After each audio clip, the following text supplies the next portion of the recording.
What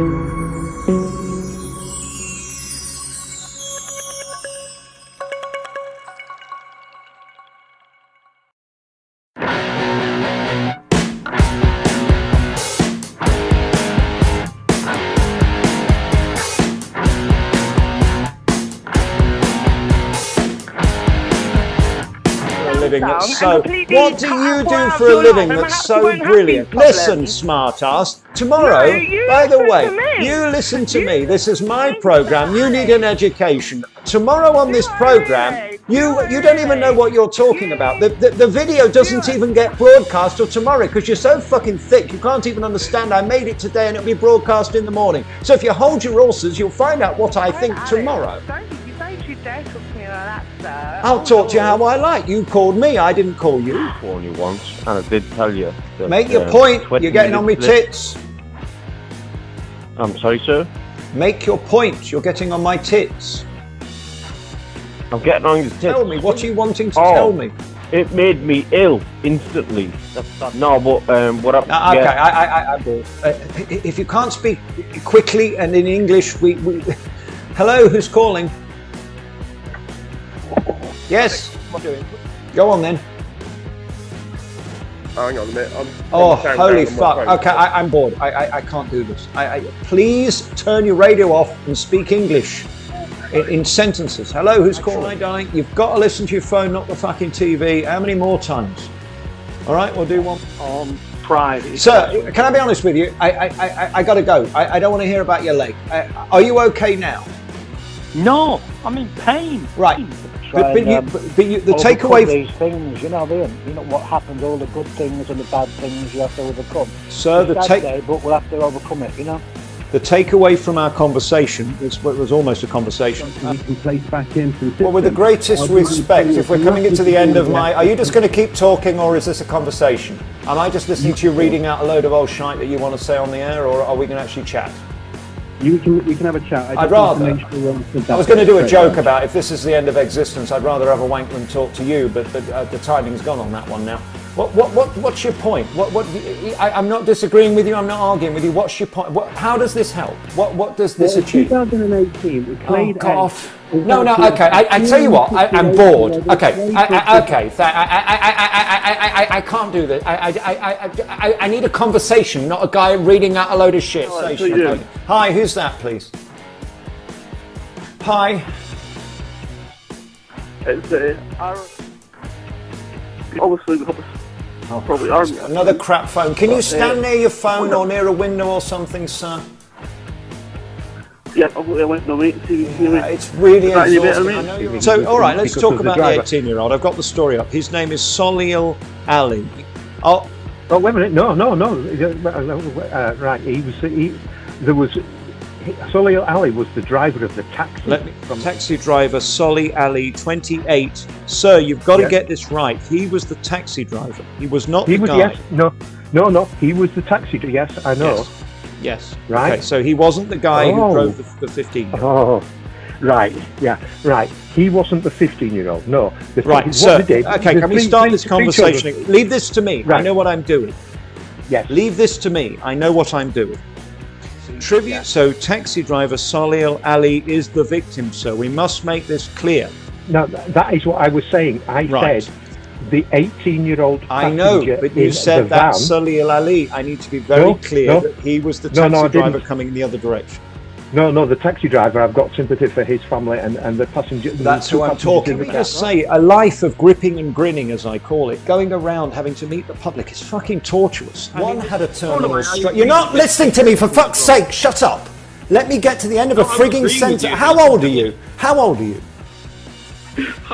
You're the one that's very angry here. How old are you? You seem to be very angry. Why can't you listen to someone and wait for them to finish before you interrupt? You're going to have to be smarter than this. I am so fucking clever, you're going to have to keep up. I don't know how I'm going to get people to stop ringing in because they're too fucking stupid.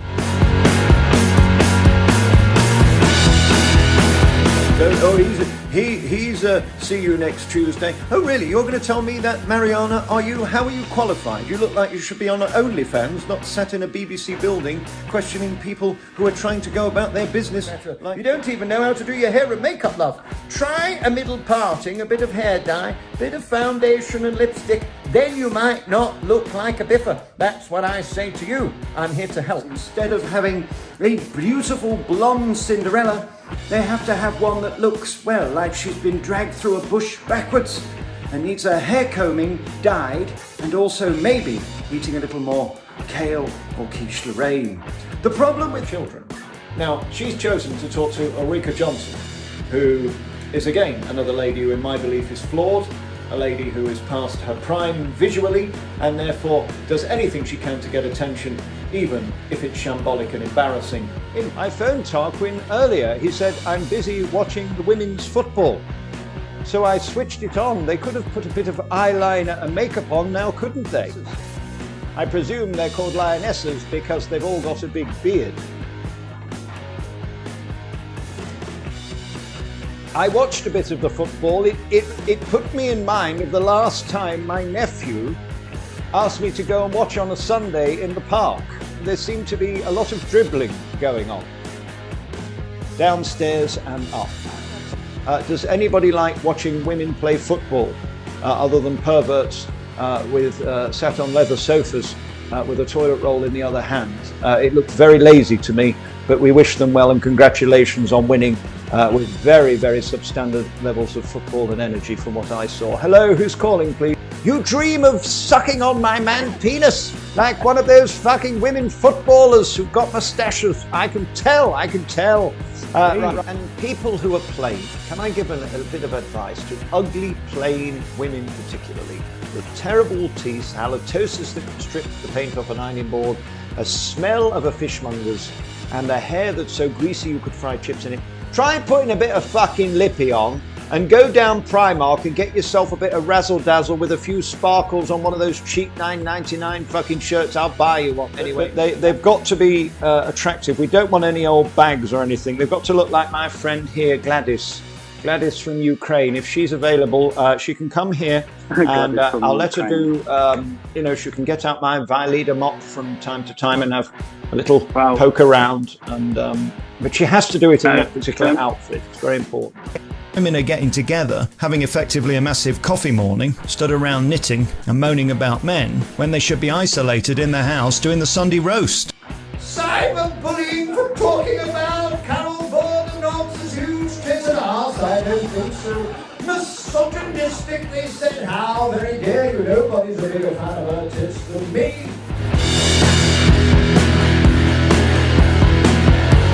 Hello, ladies. Do you have piercings downstairs as well? No, I don't. You don't, just on your nose? Just on my nose. How I have a pierced lovely. labia, but you didn't want to know that. Oh my darling, they These mustn't girls get know. They know. Are you, dare I ask, bifocal or anything? You two? Are you lesbionic?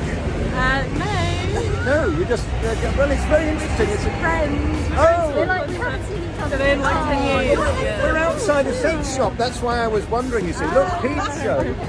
Look behind you. Don't Peep mind the Show. old Look, man. look. Don't mind the old ginger weirdo. Look at that. Not that Fabulous. you're boring. Yes, I like it. Isn't it great? It'd be wonderful for a party. Listen, let me ask you a question. How are you whippersnappers that have actually got a bit of personality and able to link a sentence? It's so rare these days. They're lovely, smiley people. We'll let you be anyway. How old are you, love? Oh my God. Don't ask girls. All right, how much do you weigh? No, I'm so sorry about him. Do you want to... Shut you all. I'm 36. You're 36, well you look 26, so congratulations on that. You're beautiful and young. There is a feeling that they don't care. Well, you've got thousands here who agree with you. You're beautiful and you're an angel. Thank you for your service at the NHS and thank you for coming today. Great to meet you. Cheers, thank you. As they pump the blood round the body, you could have a stroke at any point. We don't mention it. Oh, some nice very nice young ladies. Very nice under the windmill, you see. Now, what we need to talk about, you see, they weren't big boned. You have to be over it. It's making them even more anxious. Why won't he go away? Why won't he go away? Oh, look, there's Harry Styles wearing a dress. You know, these people are very peculiar. Oh, look, there's Lewis Hamilton. I think he's looking for his Auntie Dorothy. He's certainly a friend of Dorothy's, judging by what I'm seeing, but that's not why you called. The reality is this man is a gobshite. He goes on air every day sanctimoniously and pompously ranting and raving and telling people what he thinks, which entitles me, through the law, I've got to bend. Oh, it went bendy there. Did you see it? Oh, there you go. Look, it's not quite straight. Look, the microphone has gone all bent.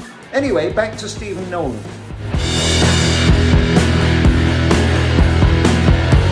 Lunacy. The Virgin Atlantic flight on the way out, I don't know what happened. They've got a fucking BA crew, these big fat women, big boned girls who were faces like smacked asses. It was terrible. On the way back, stunners, and they were the best crew I've ever had on a Virgin flight.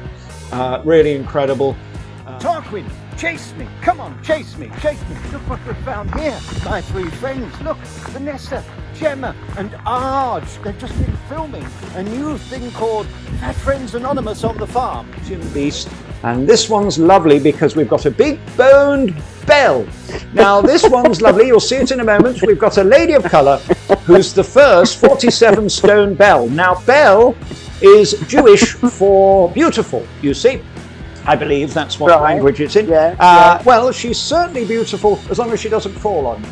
So, Are you listening to a single word I say? Because you seem totally distracted and uninterested in what I'm saying. Yeah, I am, mate. I've heard it all before. Well, why don't you do something about it and get off your big fat backside and go and do some exercise? I can do what I want.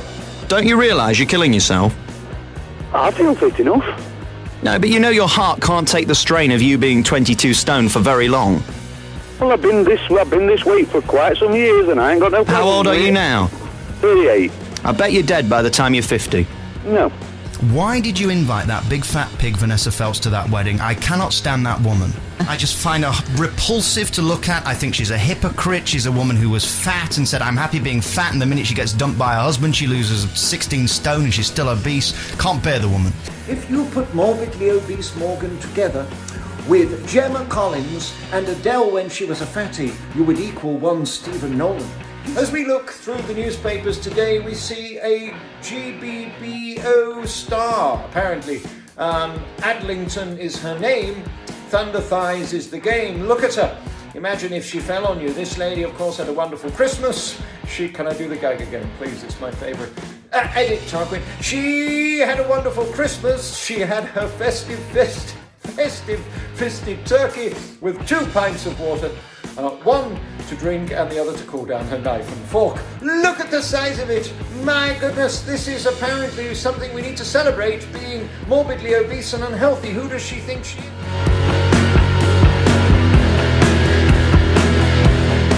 May I warn you, Miss Caitlin?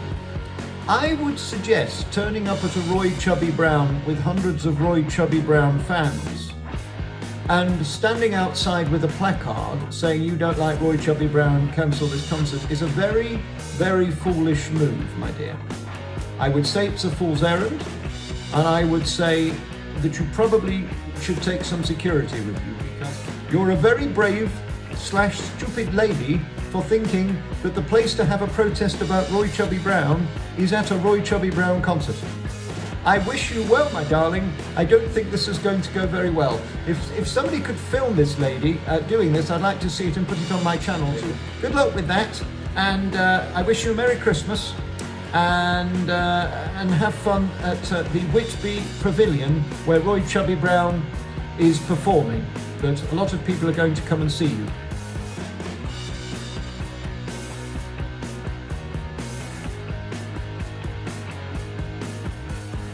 I'm going to see JV on Friday. We're not talking, I don't know what you're talking about, Orbit, so we're going to leave that there. We're not talking about other cases. Go on then. About that. Yes? I'm talking about if you was in a live audience with you. Sir, I'm not going to talk about anything to do with anything where there's litigation ongoing. If you didn't know, the guy that Alex Belfield is referring to all the time is actually Jeremy Vine. And Jeremy Vine's home address, just in case anybody wants to pop round and say hi, is in West London. Yeah, so there you have it. I'll be up for popping around in the next few weeks. So if you guys are, then we'll go together maybe. Yeah. So if you fancy it, Coley or Nobody Poor or Marty, Community Watchdog, or AB, if you fancy going around to Jeremy Vine's house and recording you and saying why are you giving Alex Belfield lots of grief, we should do that, I think.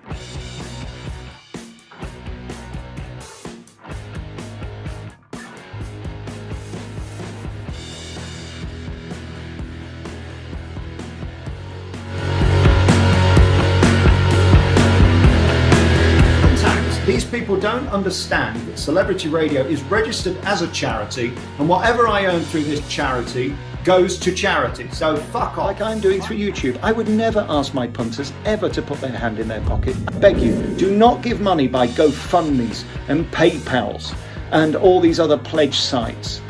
They're ripping you off. They're raping you of your dignity and of your purse, and it's shameful. Thank you all so much for your generosity and kindness yesterday. We raised over £10,000. www.gofundme.com/sue the BBC is our GoFundMe account to bring the BBC to account. I can't afford to do it by myself. It's going to cost £100,000 to £200,000 for this. So please help by donating what you can at the GoFundMe page. It will all be refunded if we win and the costs are returned. I won't make a penny out of it. This is not about me profiteering. This is about me standing up to the bully BBC. If you can afford to help me, put £1 in the account. That's all. We send it straight to Henry Brammer. It's on account. It won't be touched until it's needed. If it's still there, we can't give it back because of PayPal. It's too complicated. We'll give it to charity. Every penny will be accounted for. I am going to give back every penny that has been donated to me by the fans, because that is only right. But I'm giving fuck all over that to charity because I've been put through hell, and so have you.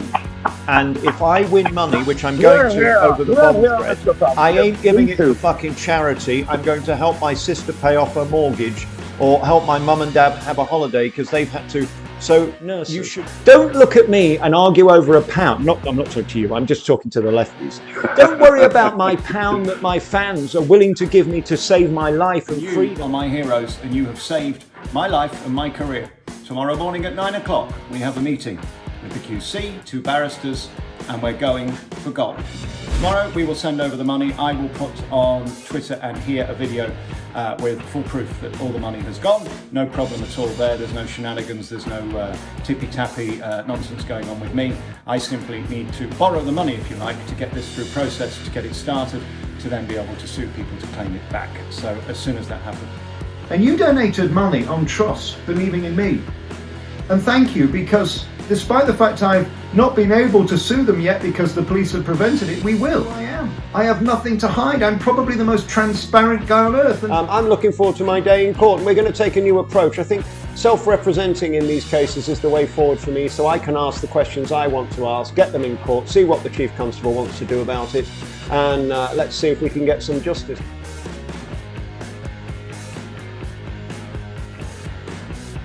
Just want to say I've just sent you £100. Oh, mate, you're very, very kind. I mean, it kills me. Thank you. It's heartbreaking that this is being wasted. In excess now of £50,000 that we're going to be giving to charity, which is donations. So it's incredible. Today, as we sit here, nearly £60,000 better off in less than 6 hours. Better off. That means we've got now more than 100,000. 100,000 for free speech. And is the money going towards the 12 criminal charges that have been brought against you for stalking, or is it the defamation case that's been brought against you, or is it in fact to sue the BBC? Yes, well, as you know, we're not talking about that. It's been given for legal, and you're trying to be a smart ass, sir, and you know that we're not going to talk about that. But thank you. I'm going to bring you a little flavour of my holiday in 2 words that we call tax deductible. You'll see if I make a few videos over there, we write it all off. And that gives more money to sue people. What's going on? And I'll do an odd video here and there from Miami for 2 reasons. Well, 2 words really. Tax deductible. Yes.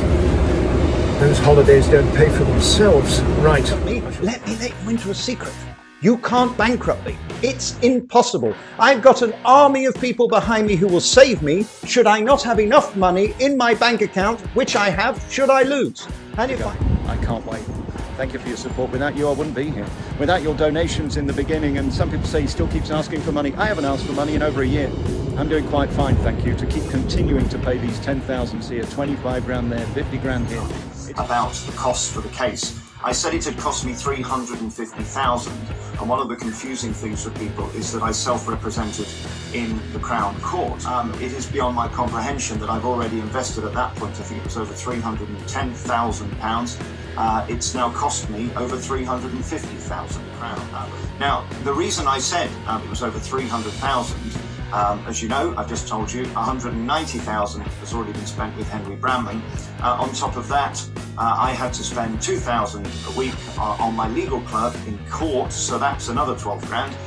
5 grand for the preparation of the defence bundle, and the defence itself, that cost £25,000. So you can see how this adds up, but that's not the full story either.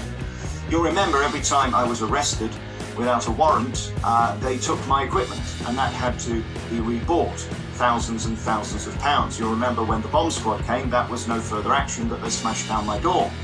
The door cost £2.5 grand. And then we had to get the guy in, do you remember, from Ireland to come and do the sweep to make sure they hadn't bugged the house or anything like that. That was 2,000 or something, and it all adds up. And the rest of the cost of the money I've lost by refunding money from the Voice of Reason and the cost to alexbelfield.com. So I hope that clears it up. In fact, the company is only alexbelfield.com subscribers and YouTube, and the rest of it goes into my personal account, which is for the merch and the live shows, and my income from the Voice of Reason. As you know, I didn't get a penny, and in fact I paid myself yesterday, and I'm the least paid in our company of 9, and I get £800 a month, and that's all I've ever got from this company. I totally live off the money that I make from live shows and merch. So if I want to go and stay in a 5-star hotel and fly to Las Vegas first class, I fucking will. People can mind their own business. It is nothing to do with them. Our war chest of money is enormous, and that is YouTube money, which is what is fighting the lawyers. Oh, and I had a £13,000 VAT bill this morning, which is wonderful on top of the £67,000 corporation bill. It's great to be an entrepreneur in Britain, isn't it?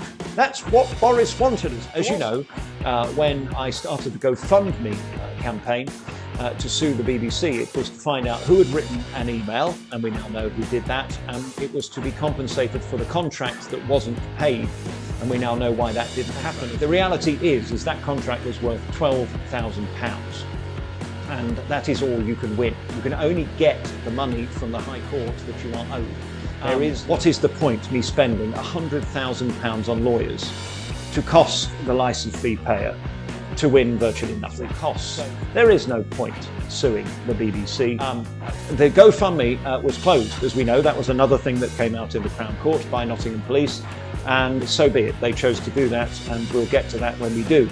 And a lot of that money was refunded, but it was something like 16,000. That was the amount donated, and therefore I'm going to give that back. In fact, I'm going to give 20,000 back to charity, as I said I would. So what I want to do tomorrow, and in the comments you can say which charities you will decide here at Secret VOR, and we will donate that this week. And we're going to put a little poll. The names of the winners. And the first winner is Helen Foster, Timothy Potts, Fiona Potter, James McDonald, Darren McCarthy. We're going to correspond with you and get your bank details. 500 quid is on the way to you. That is 20 grand given away, and that is it. And then we gave 3,000 to you in the raffle. This money, of course, was donated originally for the GoFundMe. Hello. Where's the money? Where's all the donations money? It's being given away on Sunday night. Where's the money? Are you listening or are you thick? Where's all the donations? Where's the money we've donated? What have you done with it? Yeah, it's going on Sunday night, Thicko. Are you listening? Are you deaf? Yes, and I'm trying to tell you, but you won't listen. Are you medicated? No. Have you been into the doctors? No, not at all. Have you? You haven't? Okay. Thank you. Another mental job. They don't listen. And who will pay the bill in the end? If I'm successful, you.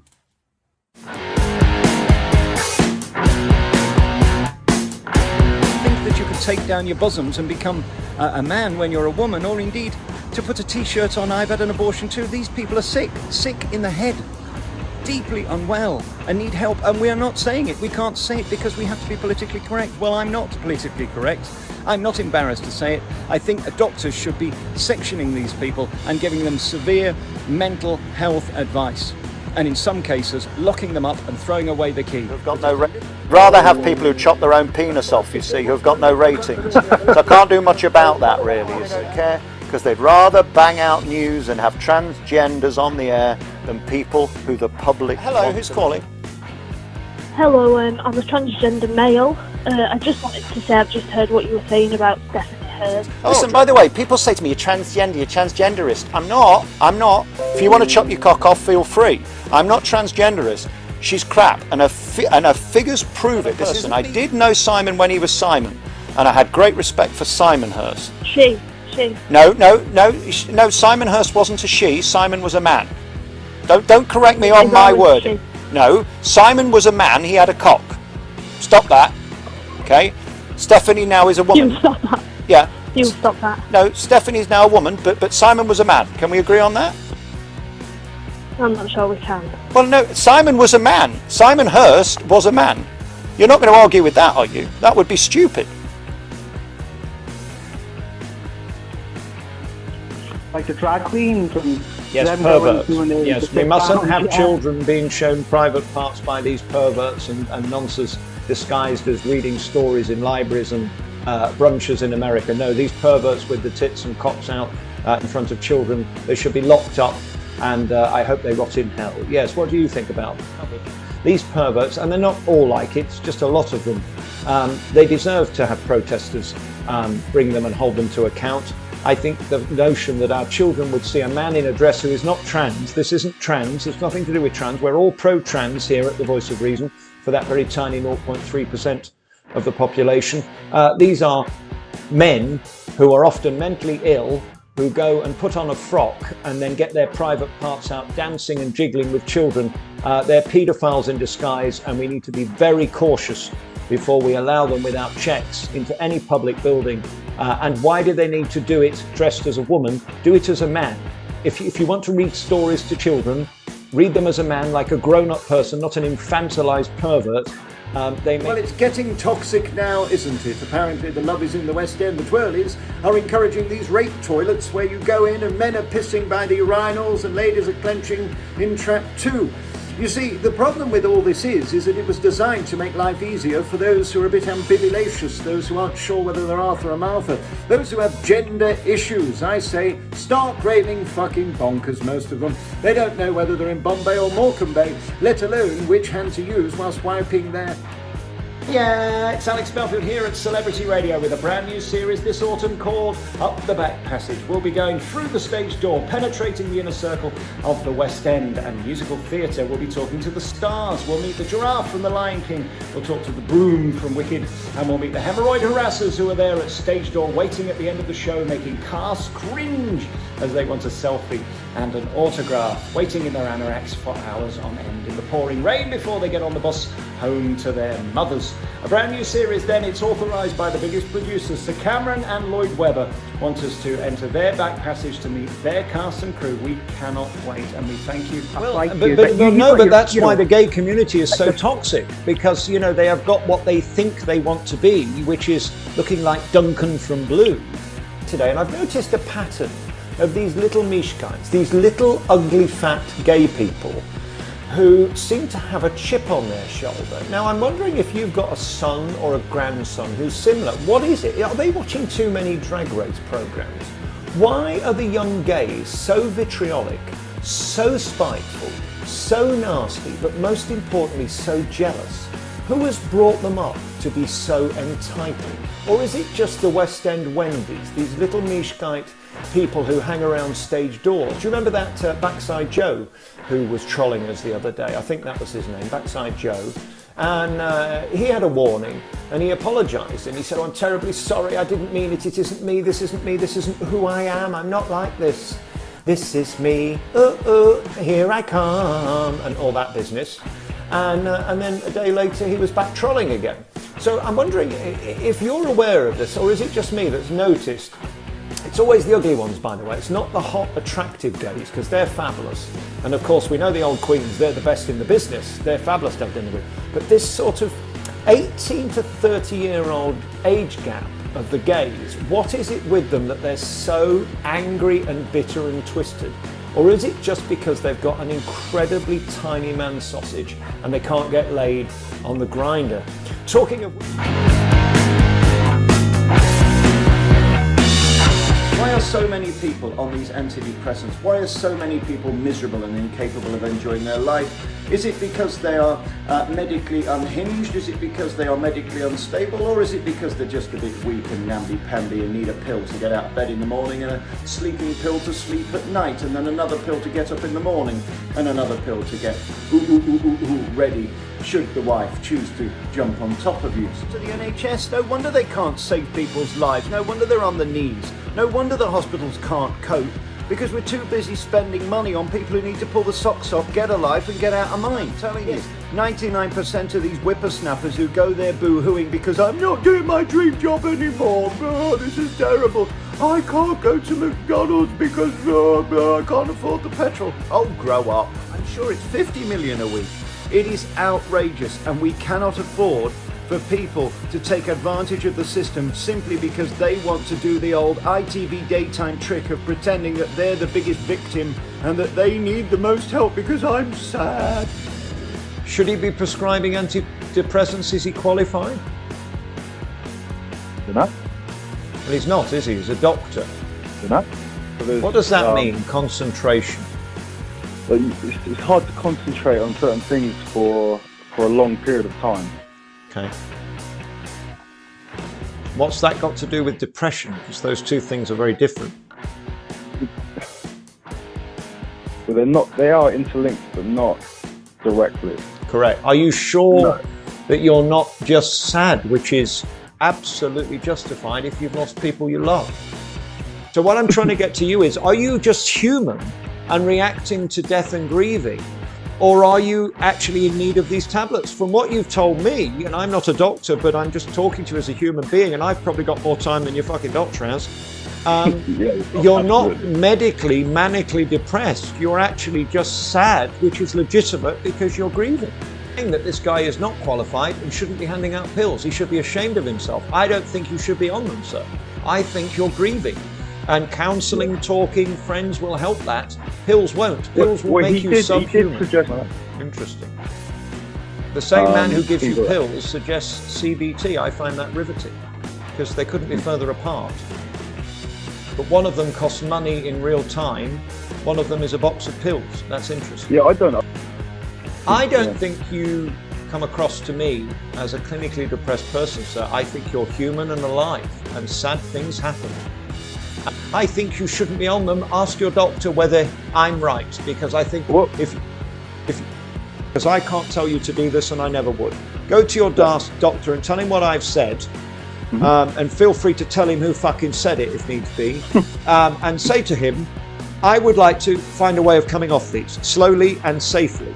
Can you get me off these pills? I've got a network of friends and family who are going to make sure that if I dip or anything goes wrong, we're going to come straight back to you. But love you. I will do. Cheers, sir. Don't take those fucking pills before. I don't want you sat there looking like Gollum. All right, try fucking laughing, sir. Mark Shenton claims to be a legend of theatre despite his mental illness. He has 45.6 thousand followers.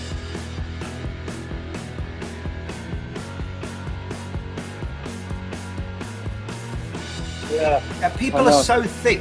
I think we have, honestly, a generation of autistic young people who can't read the room, don't know when you're joking and when you're not joking, don't know when you're serious, can't be told to shut the fuck up because they just keep talking. We need, the metaphorical slap is what teaches you right and wrong. And we really have lost that, and I find it... As far as you were aware, it had gone away. No, you didn't listen. I asked a question. Are you autistic? Do you not understand the difference between a statement and a question? They are the most bonkers spectrum people on earth who have absolutely no context to anything and no spectrum of debate, despite them being spectrum. I put on Twitter earlier just to provoke the mental people, and it's my favourite thing. Fishing for trolls is wonderful. It gets me through the day when I'm just feeling down. I put something on, quickly delete it, and they go...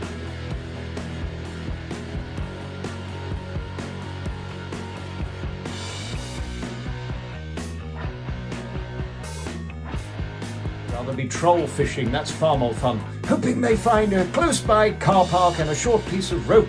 This could save a lot of time for their parents' embarrassment. Now go to bed, little Johnny. Take a few more pills. They'll calm you down and get you to sleep, and we'll give you some uppers in the morning. You know what these people are like. I think you need to up your meds. You need to join the Twitter Society of Trolls, and you need to go and find the nearest NCP car park and a short piece of road. You're not here, you're mentally ill, you need to up your meds. Get mummy to give you the rope, and off you pop to the NCP. Oh, it's only a matter of time. It's only a matter of time. Oh, good.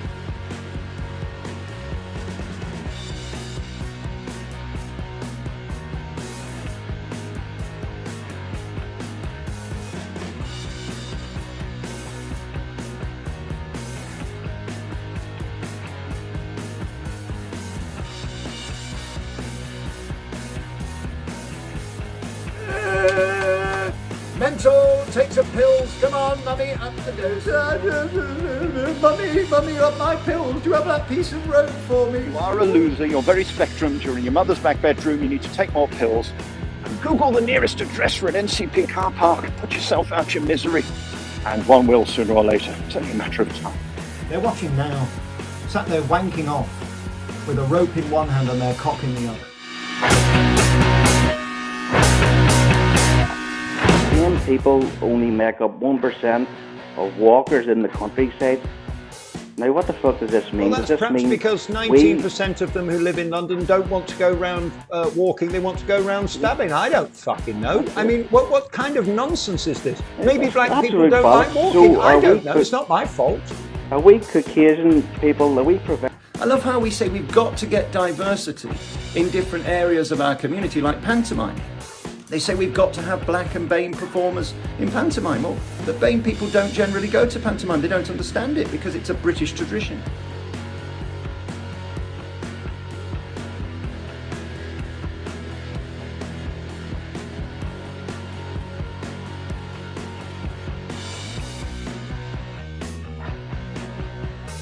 So what we're going to call it now is not black takeover, black to front. Do you see what I did there? That's rhyming slang, because we know what the black means, and we know what front rhymes with. I think this comes on a week when the BBC apologised for Idris Elba not being black enough. I don't know what they want. I don't know whether they want him to chuck a spear or something, but I mean, this is not what happened. What happened with Mr. Guru Murthy? He's doing very well for himself on Channel 4. Guru Murthy. It's the woman off BBC World News. Oh, they're all called Guru Murthy now, of course. We simply said it's a witch hunt. I don't want officers who are hired just because of their skin colour. I want them not to murder people. I think Crescent is a reason, and you will have heard the top story on all news stations is Afghanistan, as if we care about it. We've got our own Afghanistan here. We're being invaded from the south coast with dinghies, people just running amok amongst our country or staying in our 4-star privileged hotels. It is what I dreamed of making. A dinghy diver is not just for Christmas t-shirts you can get. I mean, on our beaches as our people are trying to enjoy their summer holiday, and suddenly they've got all these people like rats running from a ship or cockroaches from a stinking restaurant. The reality is these people, as I told you a week ago, are not civilized like we are. But it was inevitable because these people aren't like us. They live the way they live because they've lived it for 2,000 years. And they are not nice people. And they were never going to be nice people. And if you believe them that they've changed, well, that's like believing the councils, the police and the BBC will change. And there is something in their culture, in their upbringing, in where they come from, or something that is not in tune with us. Johnson, married to Miss Carrie, who continually seems to be speaking to a lot. Oh, don't we love Boris of Johnson, a man who's forever turning things on, like Miss Carrie and Christmas lights. Raise a glass to Her Majesty. In fact, I'm going to take my Carol Vodka Norks bottle now and fill mine up and have another one. We are a nasty, vicious, vile cunt. You're the most nasty, vile, vindictive person I've ever met in my career, ever. And here's why. You think you're invisible. You think you control me through Twitter. You think you can spread lies and get away with it. You can't. This is people's lives and reputation. And I will hound you for the rest of your life. I mean, I've interviewed all of the Operation Nutri people, basically, because that was the generation that I interviewed. I've interviewed everybody over the years. Most people I admired, I've been lucky enough to interview. But here... When you interviewed a certain Mr. Savile, what was your opinion of him at the time?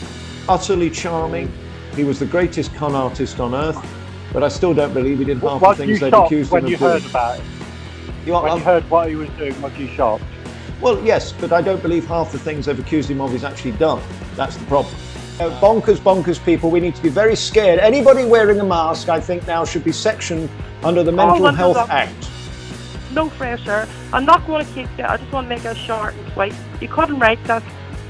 And that journalist died today, and I'm sorry he died, but with the greatest respect, you deserved it. You flew into a war zone where there's bombs and fucking guns, and you want me to pay you a moment's silence because you were trying to get TikTok hits being the fucking viral legend you are. Listen, you fly into a war zone, this is what you get. And I'm terribly sorry for him and his family. Why has Philip Schofield gone over there? That's how you get directors and producers raping young actresses, because the young actors are willing to be raped to get a job. That's the truth no one will say. I hope you get coronavirus and have an underlying condition you don't know about. You deserve it. Scum-sucking pond life. Vile. Thank you for tuning in.